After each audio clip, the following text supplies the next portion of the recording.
السلام علیکم د پښتو آل نیوز چینل لیدونکو او اوریدونکو الله دې وکړي چې ټول به روغ جوړ اوسئ.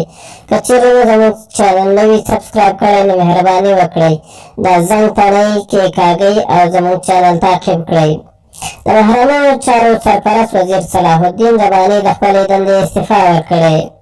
د ګډ حکومت د بهرنیو چارو سرپرست وزیر صلاح الدین رباني د څو کاله جنجالونو وروسته نن له خپلې دندې استعفا ورکړه او د اشرف غني په مشرۍ ګډ حکومت کې کار کول یې له ستونزو ډک بللي دي.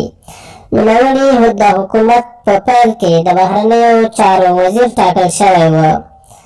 3 کاله وړاندې د ولسي جرګې له لوري سلب صلاحیت شوی و، خو نوموړي بیا هم خپلې دندې ته دوام ورکاوه او ویلي و چې د چا پلار یې هم له دندې نشي لرې کولی.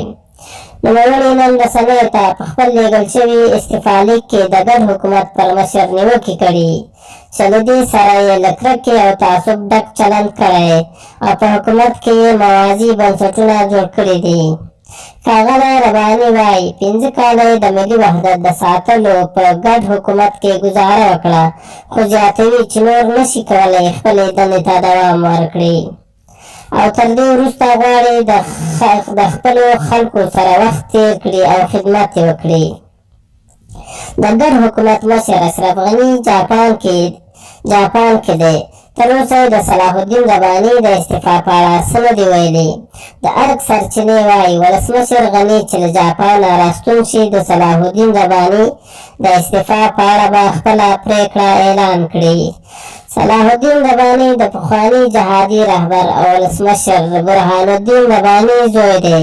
د خپل پلار له وژل کېدو وروسته د جمعیت اسلامي ګوند مشر ټاکل شوی و او د ګډ حکومت له پیله د بهرنیو چارو وزیر و چې نن یې له خپلې دندې استعفا ورکړې.